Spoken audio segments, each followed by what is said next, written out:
anna Muhammadan abduhu wa rasuluhu amma ba'du. Alhamdulillah, Bapak dan Ibu yang dirahmati oleh Allah, kita bertemu kembali dalam majelis ilmu Kulwaf Kuliah Wakaf Salman. Perkenalkan, nama saya Yari Irawati. Kali ini saya diamanahkan oleh Wakaf Salman ITB selaku moderator acara dengan judul bagaimana nih cara menyampaikan hadis dengan ilustrasi yang menarik. Sebelum kita mulai, saya mengajak Bapak dan Ibu untuk mengucapkan ta'awudz dan basmalah bersama-sama. A'udzubillahi minasyaitonirrajim. Bismillahirrahmanirrahim. Bapak-bapak, Ibu, teman-teman, dan semua yang dirahmati Allah, alhamdulillah kita bisa berkumpul pada pagi hari ini. Alhamdulillah hari ini kita sudah kedatangan Teh Sisi Fafa dan Kang Romi Hidayat yang akan menemani kita selama 1 jam ke depan.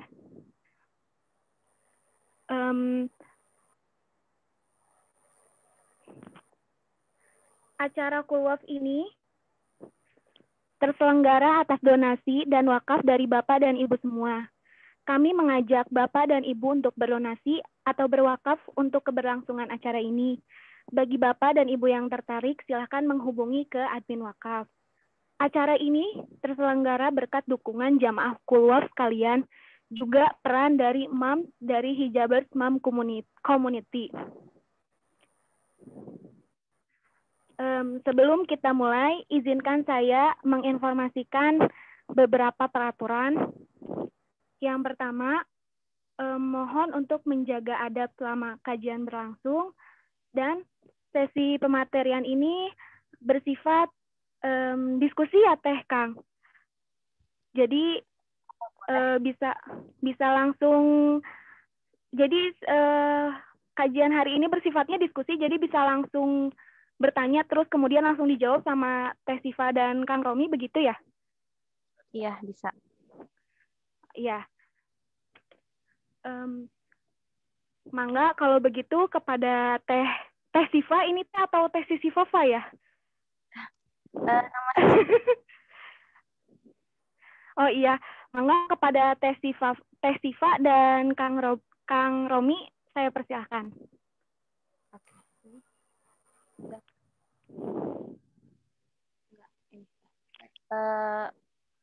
Sebelumnya slide-nya kelihatan nggak ya? Udah, oke. Terlihat. Kelihatan ya? Udah kelihatan. Oke. Jadi sebelumnya perkenalkan dulu ya. Assalamualaikum warahmatullahi wabarakatuh. Yang pertama terima kasih kepada Teh Yari dan kesempatan yang sudah diberikan oleh tim Wakaf Salman serta Hijabers Mom Community yang sudah mengizinkan kami buat sharing-sharing, cerita-cerita, dan mungkin nanti akan sedikit membagikan tips dan tutorial tentang ilustrasi kata Nabi gitu. Nah, next. Jadi konteks Kulwaf kita kali ini kan kata Nabi ya. Next. Jadi ada kalimat tak kenal maka ta'aruf. Jadi mungkin kita awalnya perkenalan dulu kali ya.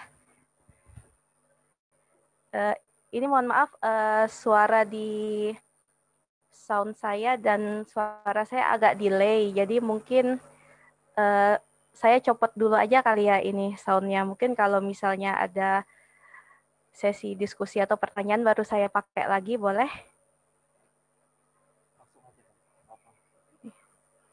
Boleh.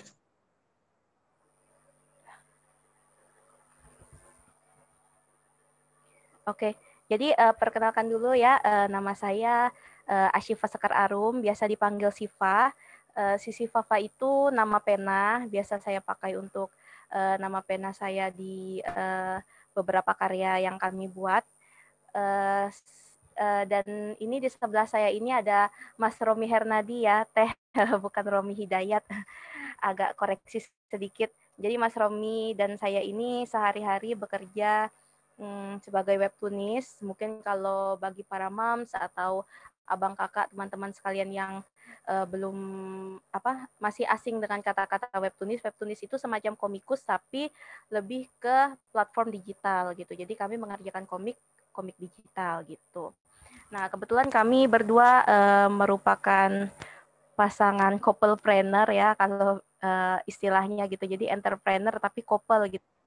Mas Romi ini selain partner saya di Kata Nabi juga merupakan partner saya di hampir sebagian besar proyek dan partner hidup juga. Mudah-mudahan partner sampai surga ya, Mas Romi ya. Amin ya rabbal alamin.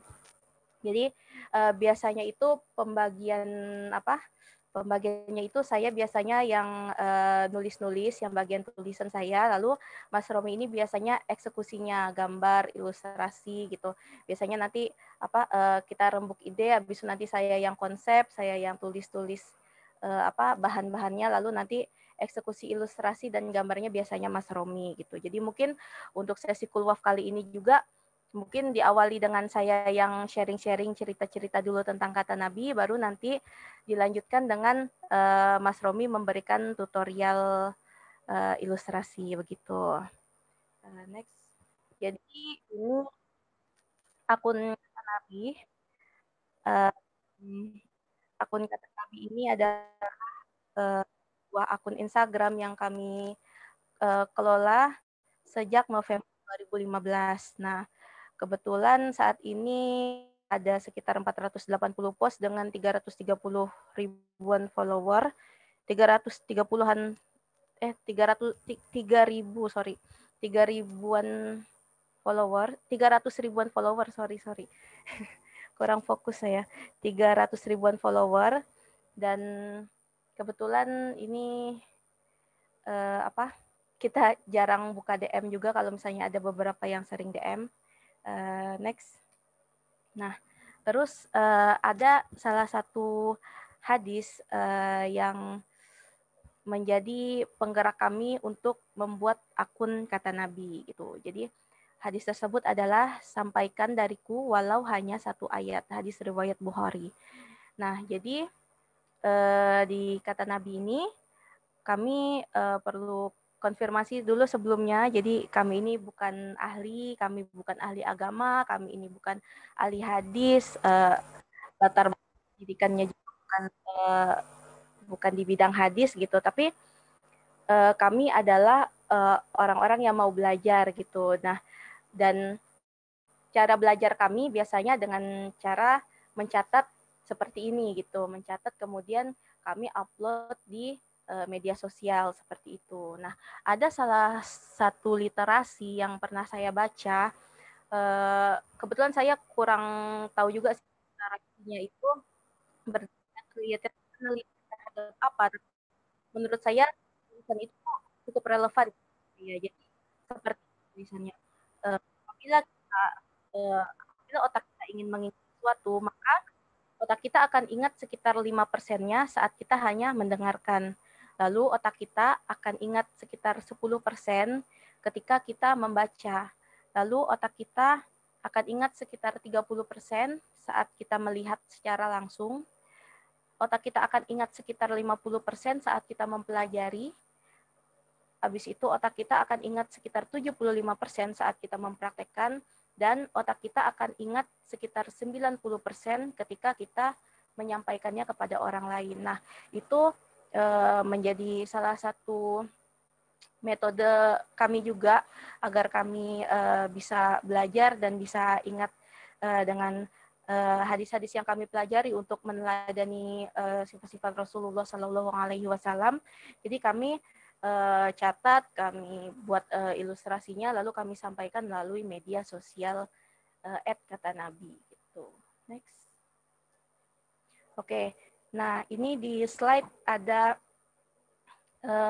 contoh postingan dari Kata Nabi ya.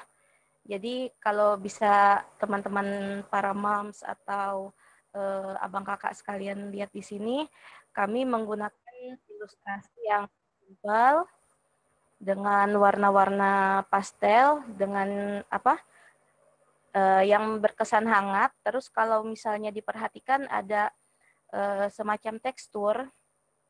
Terus ada tokoh yang beberapa kali dimunculkan meskipun nggak ada namanya, tapi tokoh itu kerap dimunculkan secara beberapa kali gitu. Nah, ini penting gitu. Pentingnya kenapa? Karena yang pertama yang tadi saya bilang dengan ilustrasi yang simple, warna-warna pastel, kesannya hangat, terus ada teksturnya itu karya kita jadi punya ciri khas. Ini nggak harus diterapkan di di media lain, tapi maksudnya ini yang kami terapkan di Kata Nabi. Jadi yang pertama karya kami jadi punya ciri khas gitu, karya kita punya ciri khas.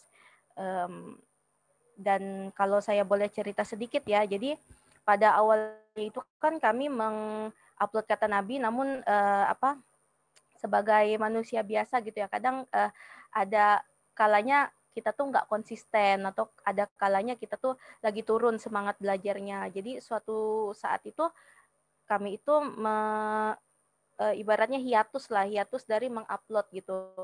Kami agak istirahat sejenak dari mengupload, lalu suatu hari saya scrolling Instagram, scrolling akun dakwah, lalu saya ini gambar kayaknya saya kenal gitu kan. Begitu saya lihat ternyata benar itu gambar Kata Nabi yang di-repost oleh akun dakwah yang menurut saya waktu itu lumayan besar gitu. Padahal pada saat itu Kata Nabi itu kalau nggak salah followernya baru puluhan atau pokoknya di bawah 100 gitu. Namun ya sekali lagi yang kami bilang tadinya emang Kata Nabi itu kan sifatnya itu hanya self reminder gitu kan. Jadi kami upload aja, kami nggak berniat nyari followers. Namun begitu kami lihat di posting sama akun dakwah tersebut dan ketika saya cek di feed akun dakwah tersebut ternyata memang cukup banyak ada beberapa postingan Kata Nabi yang di-repost dan setelah saya cek lagi ternyata akun Kata Nabi pas saya cek followernya udah sekian ribu. Nah, itu membuat kami amazed dan kemudian semangat lagi untuk melanjutkan Kata Nabi. Jadi itu karena kita punya ciri khas dalam karya, ketika kita melihat karya kita di platform lain atau mungkin di media lain, kita langsung ngeh gitu. Oh, itu karya kita gitu. Jadi jangan sampai kita kenal karya kita sendiri. Karya kita sendiri itu harus punya ciri khas gitu. Jangan sampai maksud saya gini, gimana orang lain bisa kenal sama karya kita kalau kita nggak kenal sama karya kita sendiri gitu. Jadi menurut saya sebuah karya itu ciri khas itu penting gitu. Nah, kalau tadi cerita tentang keuntungannya, saya juga ada nih cerita sedikit tentang kerugiannya. Jadi sama kayak tadi gitu, saya lagi scrolling Instagram, tiba-tiba saya lihat di salah satu akun dakwah, saya kenal dengan gambarnya itu gambar Kata Nabi gitu, tapi di Instagram tersebut semacam logo dan watermarknya dihilangkan gitu. Jadi kalau kasarnya mohon maaf gambar kami dicuri gitu atau diambil tanpa izin gitu karena dihilangkan logo dan watermarknya gitu. Nah, meskipun sebetulnya Kata Nabi itu adalah kami nggak mencari keuntungan sedikit pun dari Kata Nabi, insya Allah. Namun ketika ada akun dakwah kreatif yang ibaratnya tuh mengambil gambar dengan cara tidak itu kan itu akan sangat disayangkan aja karena kan gambar itu masuk dengan hak kekayaan intelektual gitu. Jadi itulah pentingnya kita punya ciri khas dalam karya. Next. Oke. Nah, dakwah melalui gambar atau visual. Kenapa saya pakai kata visual di sini? Karena memang kami kan lebih banyak menyampaikan hadis-hadis melalui gambar atau ilustrasi gitu. Nah, untuk detailnya mungkin nanti akan dijelaskan secara rinci oleh Mas Romi di sesi berikutnya. Tapi intinya saya mau menyampaikan begini, kenapa kita memilih untuk pakai visual selain karena memang kita berdua lulusan desain komunikasi visual. Jadi menurut kami visual itu punya beberapa keunggulan. Yang pertama, kalau kita menyampaikan informasi tersebut jadi lebih menarik dan lebih jelas. Karena dengan adanya tambahan gambar tersebut. Lalu penyampaian kita jadi lebih mudah diingat. Karena pada dasarnya otak manusia itu kan selain mungkin mengingat tulisan, mungkin mengingat nada, tapi juga mengingat sesuatu yang berbentuk, sesuatu yang berwarna. Jadi dengan adanya ilustrasi atau adanya gambar, otak kita akan lebih mudah ingat insya Allah gitu.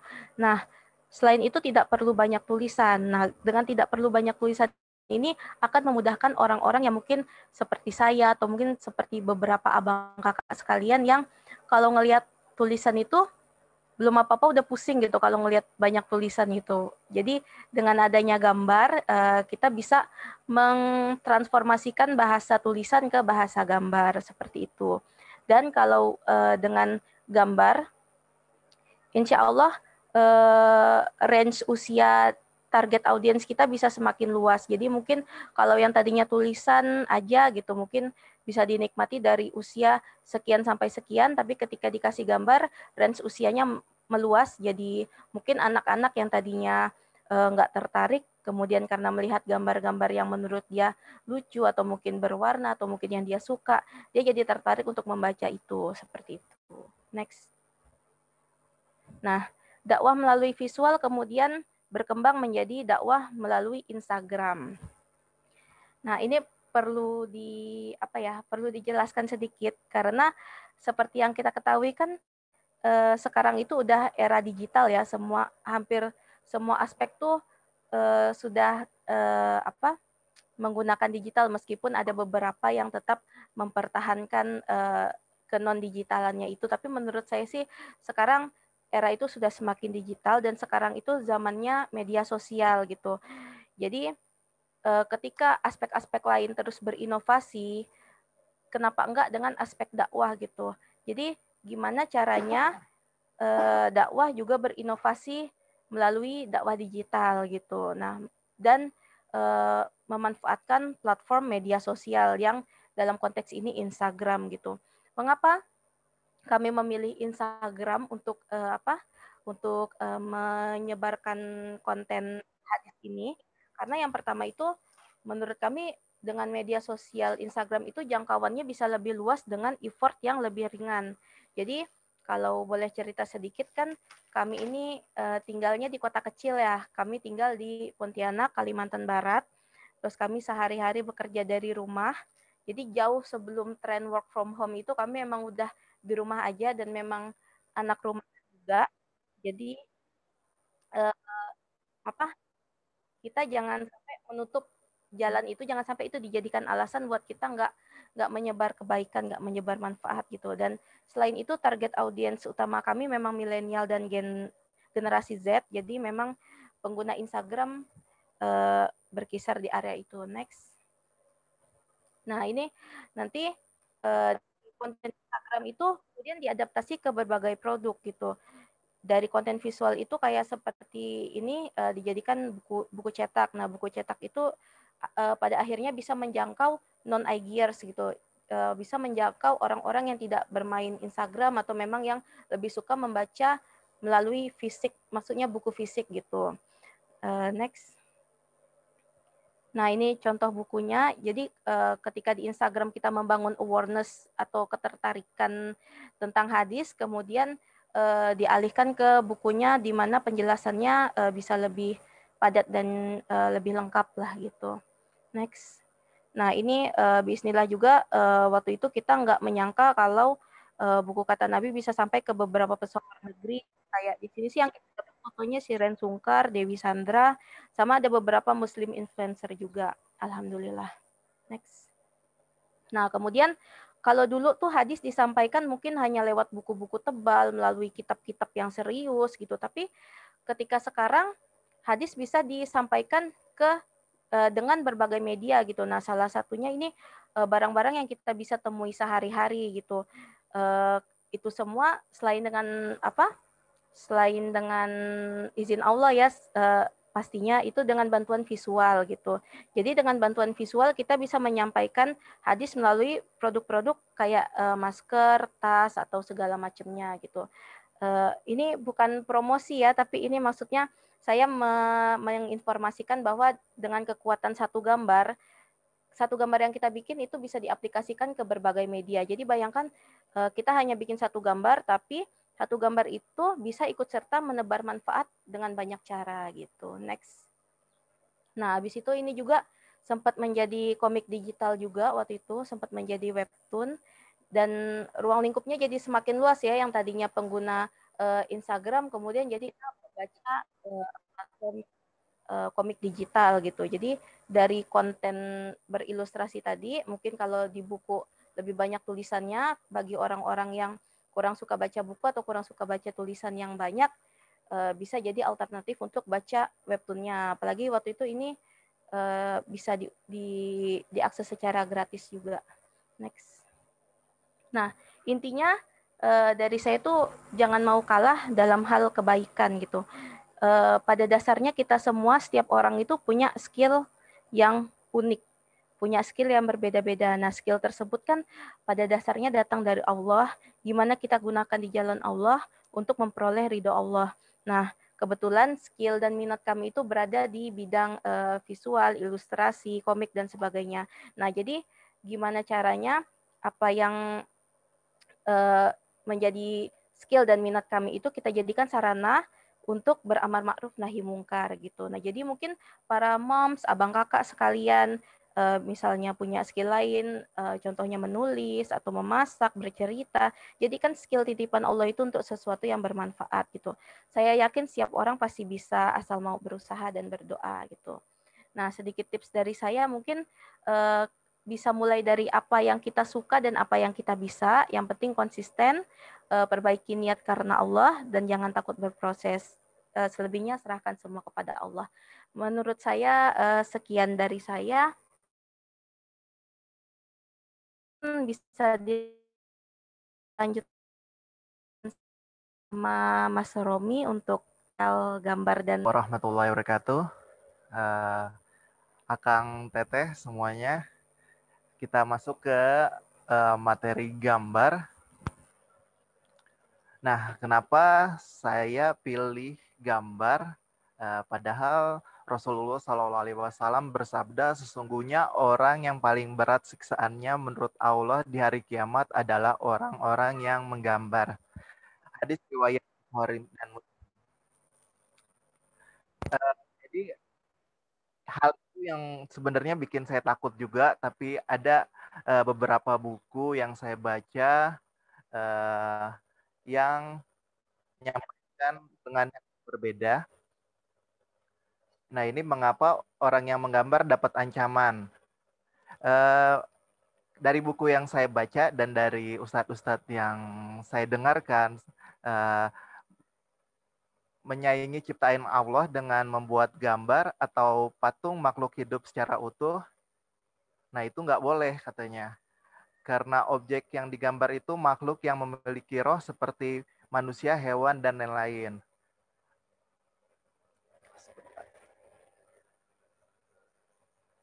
Terus ada juga pandangan patung dan gambar sering dijadikan sesembahan selain kepada Allah. Nah, itu adalah sebab-sebab kenapa gambar itu dilarang pada zaman dulu ya teman-teman, Akang Teteh. Terus next, jadi jenis-jenis gambar, dan ini sebagai perkenalan dulu kenapa saya memilih gambar, dan sebenarnya di hadis itu udah dijelaskan bahwa gambar itu gimana-gimananya. Jadi jenis gambar atau patung dan hukumnya. Nah, ini ada berbagai macam pandangan dari berbagai ulama dan macam-macam buku yang saya baca. Yang pertama itu pandangan bahwa gambar objek tidak memiliki ruh seperti pohon, gunung, mobil, dan lain-lain diperbolehkan. Nah, ini yang memperbolehkan itu hanya makhluk-makhluk yang tidak memiliki roh, teman-teman. Terus yang kedua itu patung objek tidak memiliki roh diperbolehkan. Nah, ini patung pokoknya yang bukan nggak punya roh boleh digambar atau dijadikan patung. Nah, gambar objek yang memiliki roh seperti manusia dan hewan, maka hukumnya masih diperdebatkan. Nah, ini diperdebatkan ini adalah kita milih yang pandangan ini, Akang Teteh. Jadi kenapa kita milih pandangan ini? Karena kita lebih ke yang mempunyai minat gambar dan lain-lain. Jadi kita kembangkan dengan hal-hal yang lebih positif. Ini menurut pandangan kita. Jadi mungkin ada berbagai macam pandangan, ada yang boleh, ada yang nggak boleh. Nah ini ada yang mutlak memperbolehkan, jadi kita gambar full boleh. Ada juga yang mutlak tidak memperbolehkan sama sekali, seperti yang tadi udah disampaikan. Jadi hanya gambar pohon, gambar gunung atau mobil, benda-benda yang tidak memiliki ruh. Lalu gambar objek yang memiliki ruh seperti manusia, hewan, hukumnya kan masih diperdebatkan. Ada juga yang misalnya gambar tapi harus ada beberapa syarat. Nah, ini adalah contohnya. Ada yang memperinci jika organ tubuh yang digambarnya itu lengkap maka hukumnya haram, dan jika tidak maka boleh. Nah, seperti ini saya menghilangkan hidungnya. Nah, itu ada yang berpendapat diperbolehkan. Atau enggak, ada juga beberapa komikus atau seniman lainnya, mereka menghilangkan bagian leher.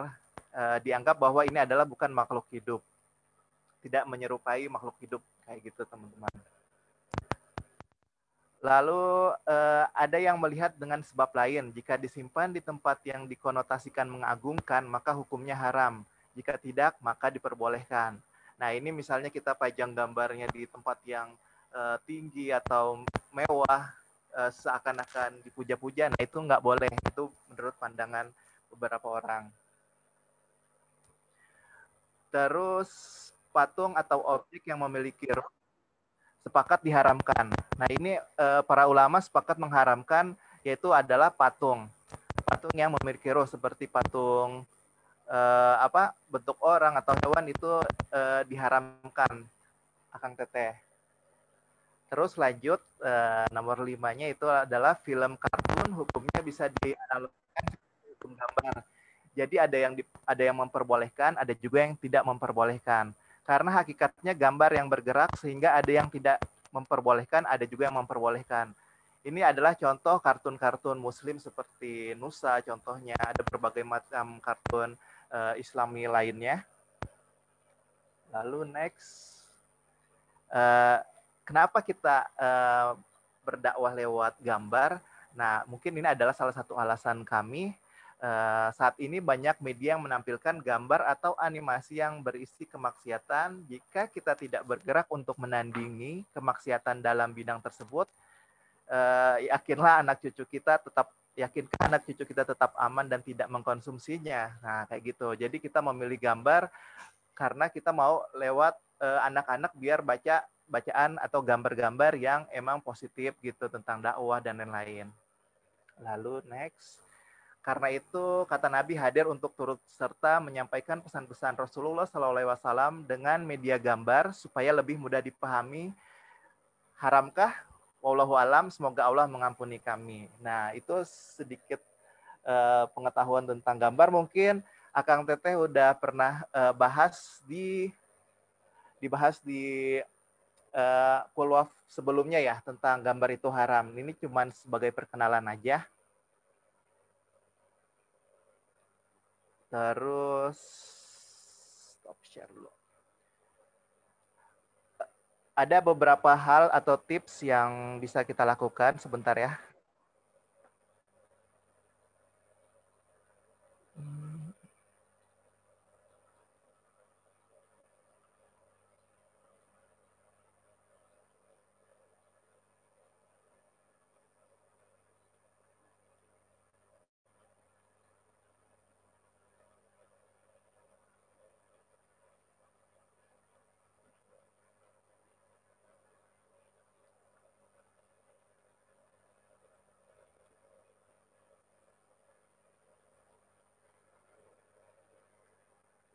Sebentar. Mana tadi ya?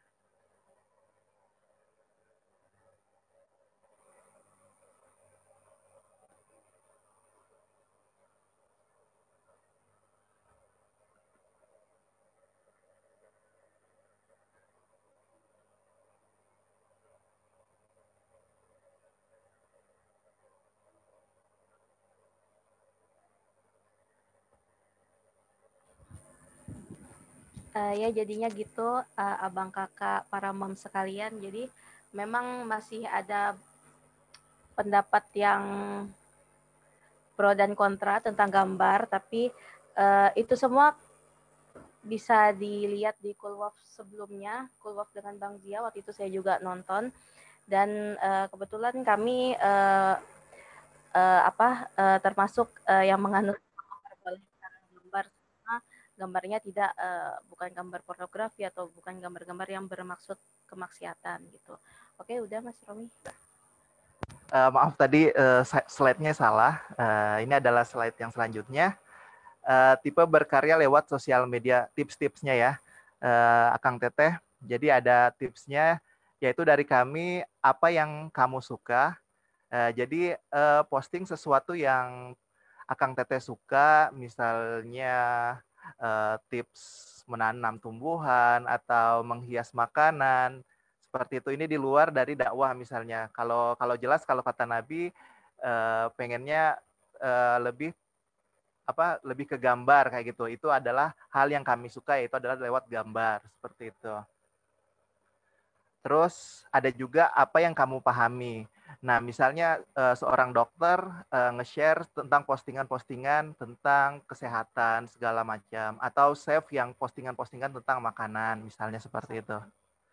Makanan atau masakan. Nah, terus apa yang ingin kamu pahami. Nah, untuk yang ini adalah yang dilakukan oleh kata Nabi, oleh kami. Sebenarnya kami bukan tipe yang paham ya, tapi kami yang tipe yang ingin memahami. Jadi awal mulanya itu kami emang pengen memahami hadis, jadi kami membuat sebuah catatan-catatan hadis, yaitu lewat gambar, biar gampang diingat dan gampang dilihat. Akhirnya kita coba di-share di Instagram. Dan alhamdulillah ternyata banyak peminatnya, para remaja mungkin karena ada gambar, para remaja juga jadi antusias baca hadis karena mungkin ada gambarnya yang lebih bisa menginformasikan hadis itu, misalnya kayak mereka baca buku hadis tentang belajar segala macam seperti itu.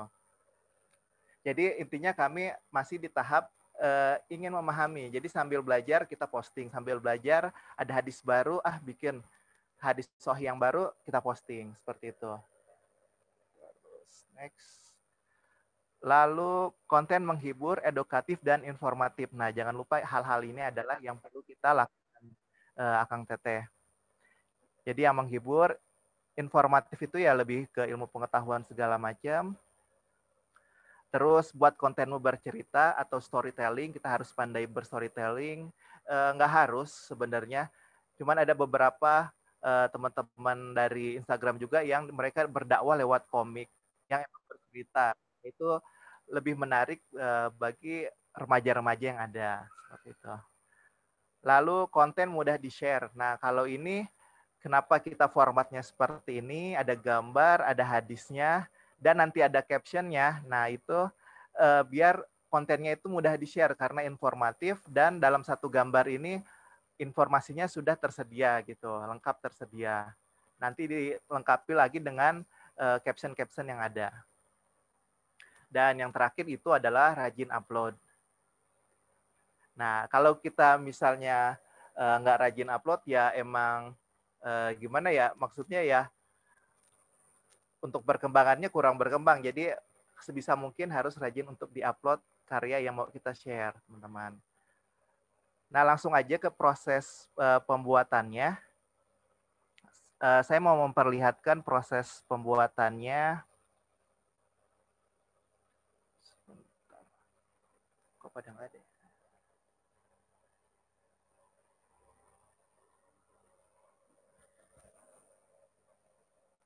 Sebentar ya teman-teman.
Oke, Kang Teteh, jadi ini adalah video pembuatannya. Pertama yang kita lakukan adalah mencari materinya dari sumber-sumber terpercaya seperti buku-buku hadis, Al-Quran, atau segala macam.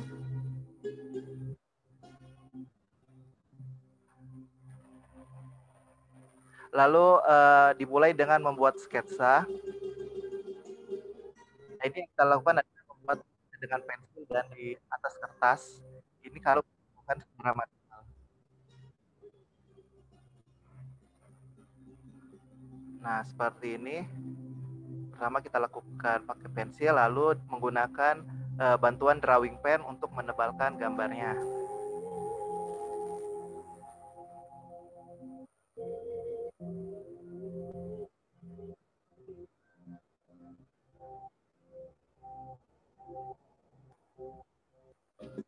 Nah, setelah itu setelah dirapikan, kita hapus bagian pensilnya.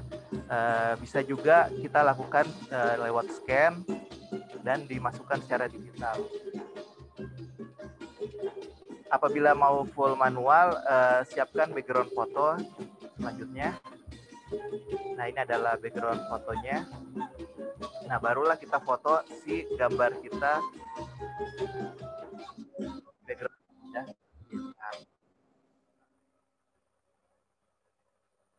Nah, lalu kita upload ke media sosial. Nah, itu adalah bagaimana kalau kita misalnya mau melakukan secara manual. Sedangkan kalau misalnya mau dilakukan buat sebuah karya lewat digital, saya biasanya menggunakan Clip Studio Paint. Nah, ini adalah programnya, program Clip Studio Paint. Sebenarnya kita udah ada template-nya. Template-nya itu kotak, ada logo kata Nabi, terus ada hadisnya. Saya di sini coba milih aku tidak makan dalam posisi bersandar. Hadis riwayat Bukhari, Ahmad, At-Tirmizi, Abu Daud, dan Ibnu Majah.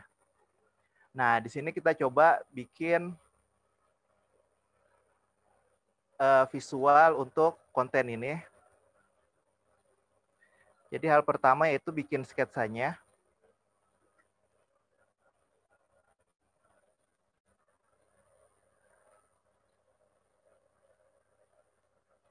Nah, saya biasanya dimulai dengan buat lingkaran. Lingkaran kepala. Ini saya mau memvisualisasikan gambar orang sedang bersandar, sedang makan dengan bersandar. Nah, kenapa saya belah jadi 4 ini? Untuk garis bantu letak mata. Mata itu biasanya di bagian sini. Garis X dan Y ibaratnya kalau sumbu. Nah, ini adalah letak mata. Baru di sumbu Y ini adalah letak mulut.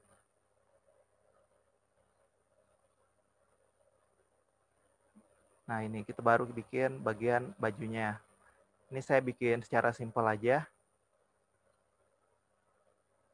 Dan ini ceritanya dia sedang makan.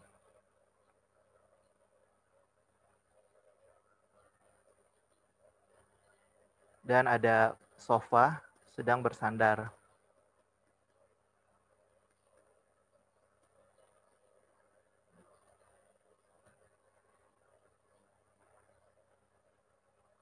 Sama halnya seperti proses manual,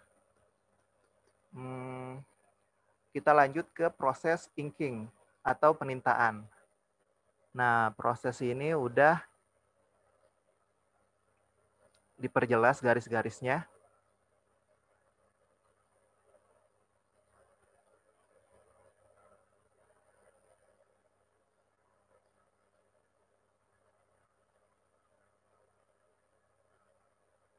Ceritanya dia sedang makan sambil sender di sofa.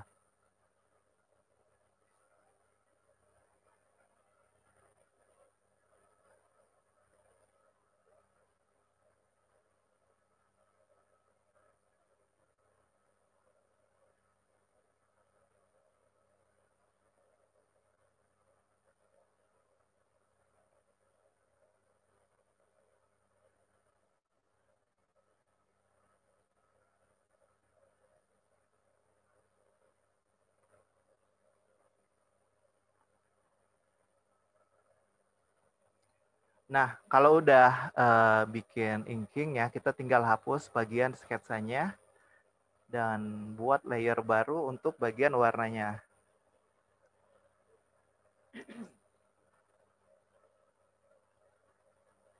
Ini simpel aja dulu.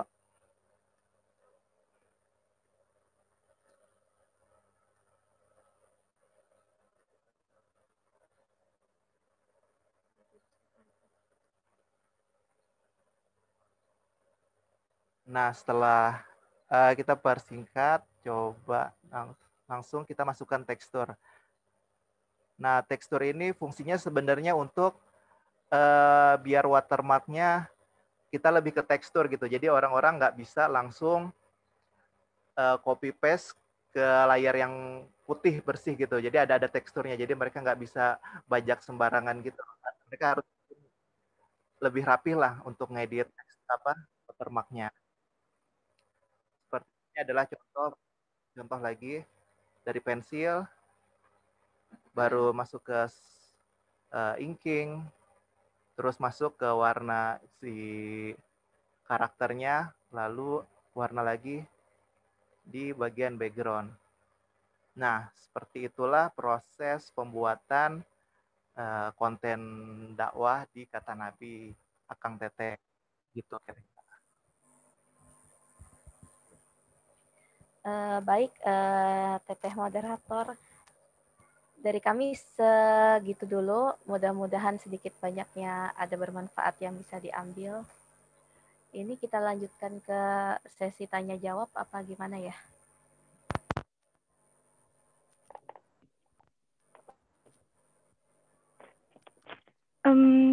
Iya, alhamdulillah.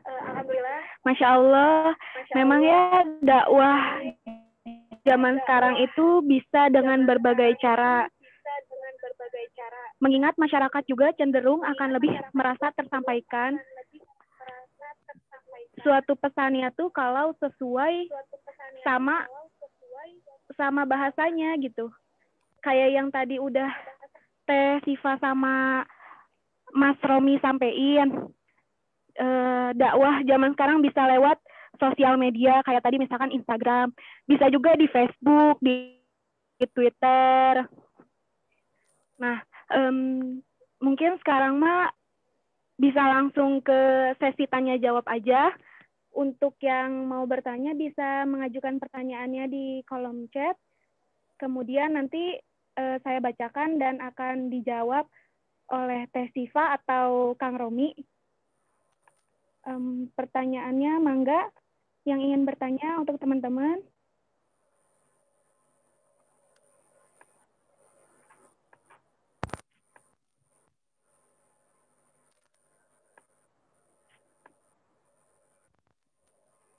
Ini ada pertanyaan dari Teh Jiska Dea.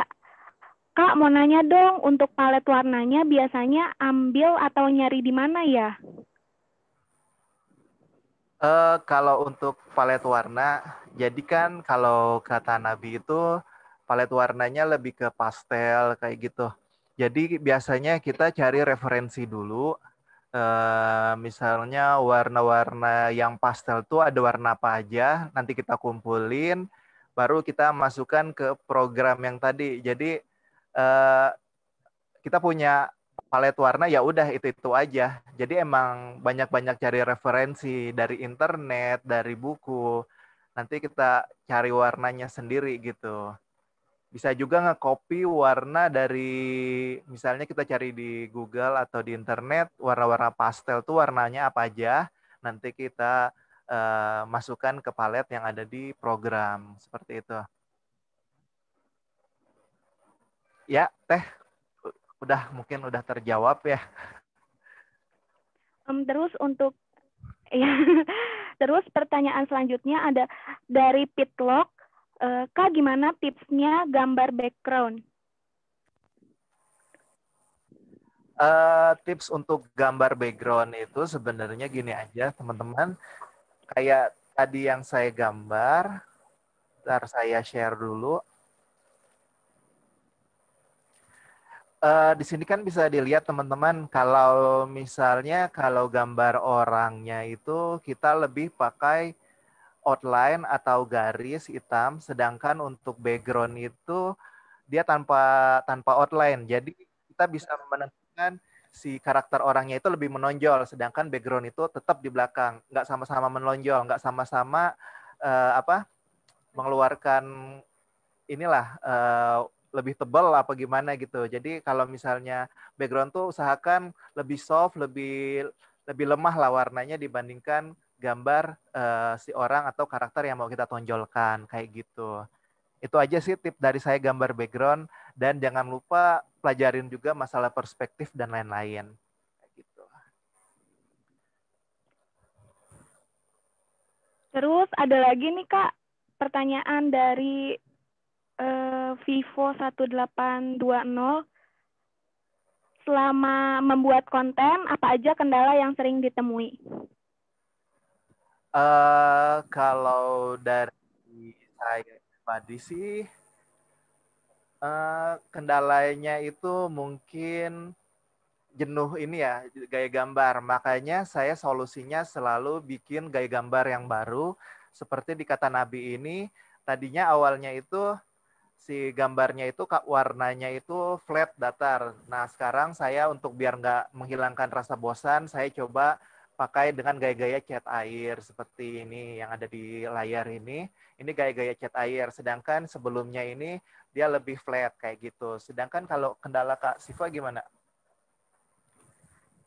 Kalau kendala untuk memilih hadis atau segala macamnya itu kan kita perlu cek-recek dulu ya, takutnya namanya kita manusia bisa hilaf gitu kan, takutnya yang kita share hadisnya sahih atau enggak gitu, takutnya ada hadis doif atau gimana gitu. Dan sebetulnya sih yang paling jadi masalah itu ke diri kita sendiri sih. Kadang kan kita ada kalanya tidak konsisten gitu, misalnya atau kita terlalu apa ya, misalnya kita sibuk dengan kegiatan lain terus aduh hari ini lupa upload atau gimana, seperti itu sih. Tapi alhamdulillah makanya kita perlu meluruskan niat, mudah-mudahan apa ini semua dilakukan karena Allah, jadi biasanya Allah yang memudahkan gitu sih.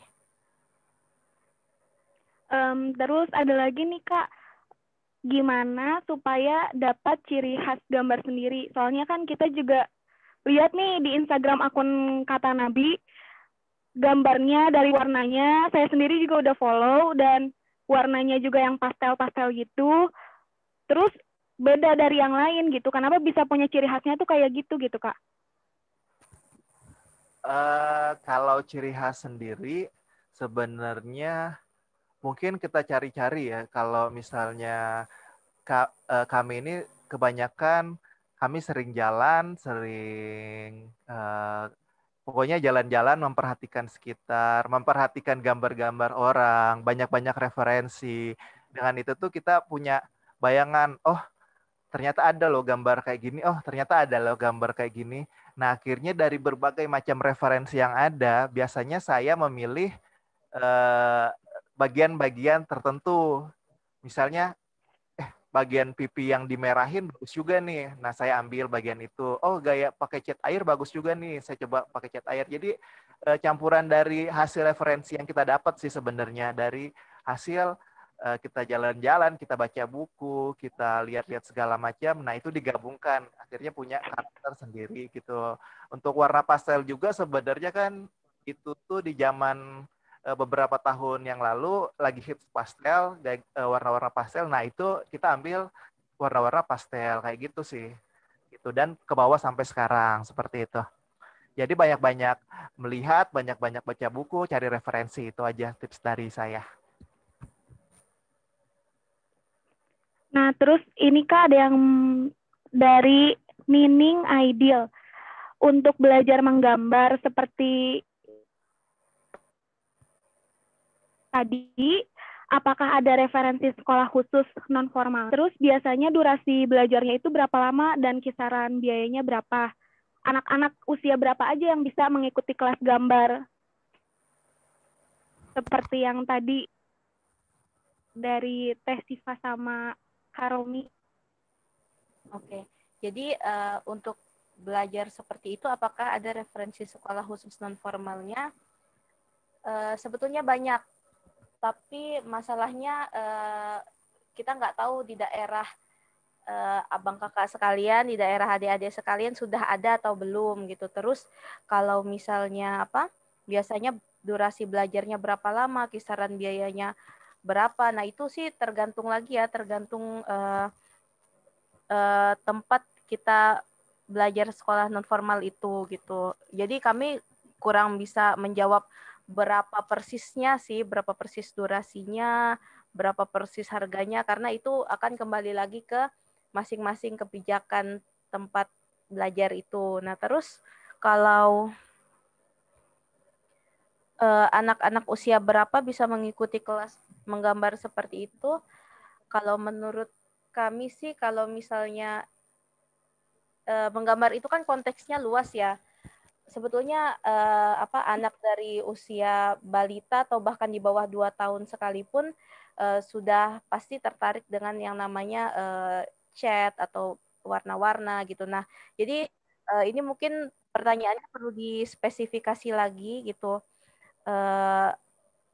Maksudnya di sini gambar yang seperti apa gitu. Apakah kalau misalnya gambar seperti ilustrasi kata Nabi ini mungkin selama anaknya sudah memiliki ketertarikan dan minat ke arah itu, ya mungkin sudah bisa gitu. Dan itu kembali lagi ke pengajarnya lagi gitu. Menurut saya sih seperti itu. Kalau dari Mas Romi? Kalau untuk usia, sebenarnya dulu kita pernah buka juga kursus menggambar, itu biasanya anak-anak di TK biasanya kita masih terima, soalnya mereka masih udah bisa membayangkan materi yang kita sampaikan. Ya, jadi mungkin dari TK kayaknya, kalau misalnya untuk masuk sebuah kursus dan lain-lain.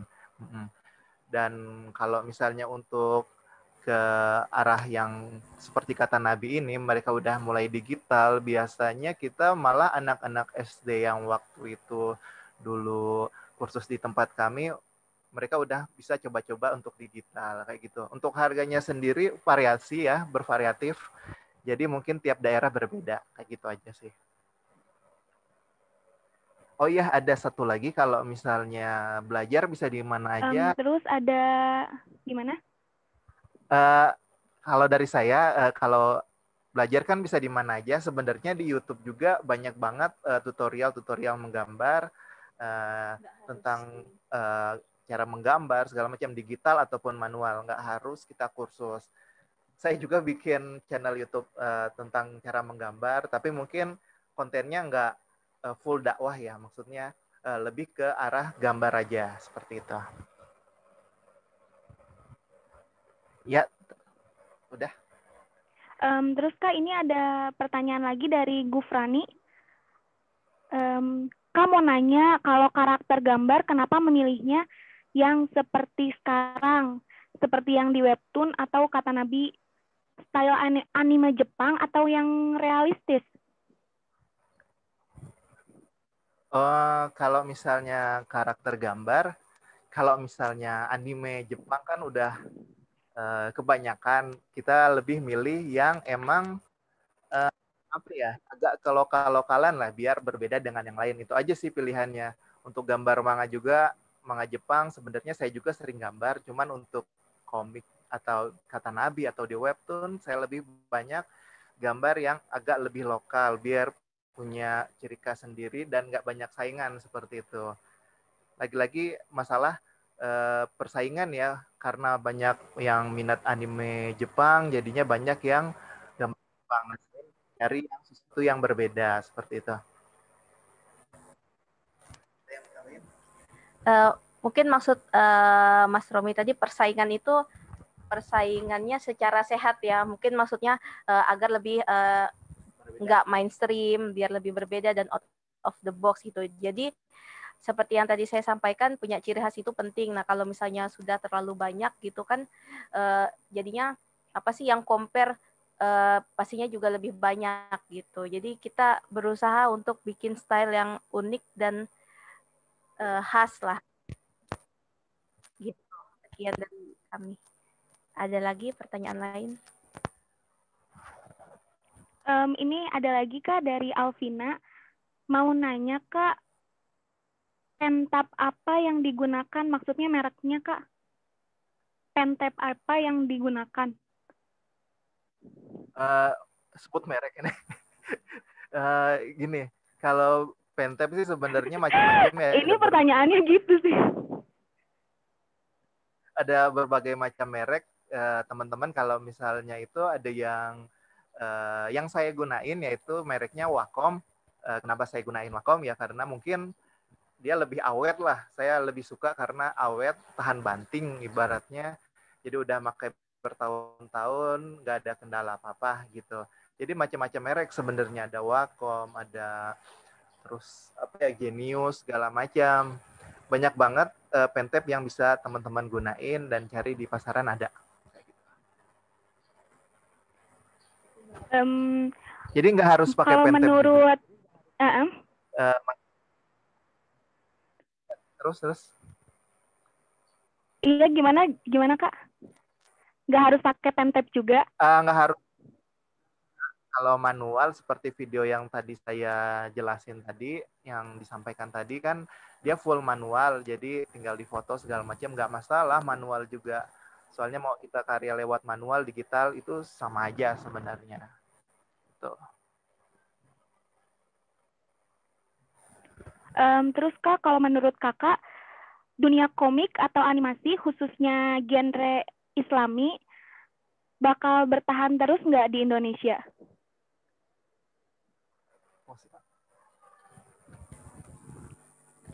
Mohon maaf, boleh diulang pertanyaannya? Jadi menurut Kakak, dunia komik atau animasi khususnya tuh yang genre Islami bakal terus bertahan nggak di Indonesia? Kita berdoanya mudah-mudahan bisa bertahan, dan sebetulnya sih bukan kita berdoa agar bisa bertahan, tapi kita harus memperjuangkan agar itu bisa tetap bertahan gitu. Karena kalau misalnya bukan kita lagi seniman-seniman muslim atau misalnya kreator-kreator muslim, takutnya nanti komik-komik didominasi sama komik-komik yang yang tidak bermanfaat, kan sayang banget gitu. Jadi sebetulnya sih bukan menurut kakak akan tetap ada atau enggak, tapi ya kita harus berjuang agar itu tetap ada gitu. Kalau menurut saya kayak gitu. Sekian. Nah, ini Kak ada tips nggak Kak? Ini kan ada yang minta tips nih dari Pitlo, katanya gimana caranya ngelurusin niat dalam membuat konten. Gimana caranya meluruskan niat? Itu sebetulnya gimana ya? Kita nggak bisa jawab karena itu akan kembali lagi ke diri kita masing-masing. Coba kita tanya dulu ke diri kita masing-masing. Kita membuat konten ini karena apa gitu? Takutnya kalau misalnya saya bilang kita harus gini, itu setiap orang bakal beda-beda sih. Kalau menurut saya gimana cara meluruskan niatnya. Intinya seperti yang tadi kita sampaikan gitu. Yakinlah kalau skill ini datangnya dari Allah, skill ini titipan dari Allah, mungkin bisa saja suatu waktu Allah ambil gitu. Jadi gimana caranya skill yang Allah titipkan ini kita manfaatkan sebaik-baiknya di jalan Allah untuk mencari keridhaan Allah, kayak gitu sih. Nah, terus iya gimana Mas Karoni? Kalau dari saya pribadi sih awal mula kenapa pengen konsisten buat kata Nabi, yaitu pekerjaan kita kan emang full di gambar, bikin komik, dan ya komik standar aja sih, maksudnya bukan dakwah, tapi lebih ada mau komik motivasi segala macam, nggak nyerap dakwah. Nah, apa salahnya kita buat sesuatu yang bermanfaat, yaitu adalah lewat dakwah, lewat kata Nabi. Jadi akhirnya pekerjaan utamanya emang tetap di komik, tapi kita menyempatkan diri untuk ikut andil dalam berdakwah gitu lewat konten kata Nabi ini. Gitu aja sih. Saya niatin emang sisipin waktu untuk kata Nabi kayak gitu. Nah, terus ini Kak ada yang minta tips lagi, katanya kayaknya minta motivasi sih ini. lebih ke motivasi. Sebenarnya ini pertanyaannya gini, sebenarnya saya ingin punya kontribusi seperti kata Nabi, tapi saya nggak tahu harus mulai dari mana dan gimana bisa menjaga semangat untuk berkarya di dakwah gambar tersebut. Gimana Kak, ada tips nggak mulainya tuh harus dari mana? Kalau mulainya ya, kalau misalnya teman-teman mau mulai, langsung mulai aja, nggak usah takut gambar kita. Kadang orang tuh ragu mau ngupload tuh karena mikirnya gambar kita kurang bagus atau jelek seperti itu. Padahal setiap orang itu punya karakteristik masing-masing. Jadi pede aja kalau kita itu punya karya yang berkarakter, bukan karya yang jelek atau kurang bagus, tapi karyanya berkarakter. Nah, di situ kita bisa sisipin dakwah. Jadi emang jangan malu-malu, jangan apa? Kurang pede, harus pede ibaratnya bahwa gambar kita berkarakter, terus kita menyampaikan dakwah juga, insya Allah itu bisa jadi salah satu motivasi kita lah, tetap percaya diri dan tetap berkarya gitu. Jangan mikirin komentar orang lain, yang penting kita mau berkarya dan berdakwah. Dari Kak Siva? Kalau dari saya mungkin gini ya, kembali lagi ke kita harus teruskan niat gitu ya. Jadi ini mudah-mudahan nggak bosan ya dengarnya ya. Jadi kan mungkin gini, ketika kita memutuskan untuk berdakwah lewat Instagram gitu, tapi ternyata followernya sedikit, jadi kita udah langsung down, kita udahlah nggak usah lanjutin lagi lah, nah gitu. Jadi kita tanyakan lagi kepada diri kita. Jadi sebenarnya nih kita nih niatnya mau dakwah atau mau nyari follower misalnya kayak gitu.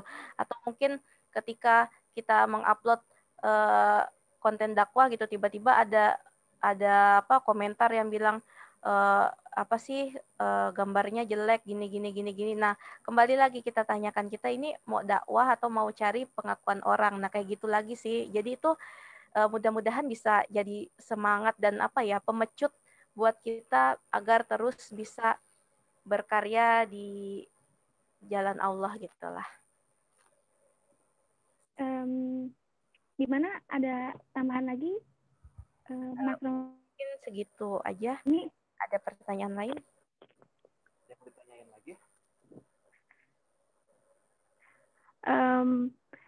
Mungkin dicukupkan sekian kali ya Teh Siva dan Mas Romi untuk hari ini, untuk kajian hari ini. Ya. Alhamdulillah ya, nggak terasa waktu udah jam 10 pagi. Terus terima kasih untuk Teh Siva dan Kang Romi yang telah hadir. Terima kasih juga untuk Akang Teteh, Mams dari Hijabers Mom Community, dan teman-teman semua yang telah hadir hari ini. Saya sebagai moderator izin menutup diskusi kali ini. Mohon maaf apabila ada kesalahan, karena kebenaran hanya milik Allah. Kita tutup dengan hamdalah bersama-sama. Alhamdulillahirabbil alamin. Barakallahu li walakum fastabiqul khairat. Billahi taufiq wal hidayah. Wassalamualaikum warahmatullahi wabarakatuh. Waalaikumsalam warahmatullahi wabarakatuh. Terima kasih semuanya. Kang Tetet, terima kasih.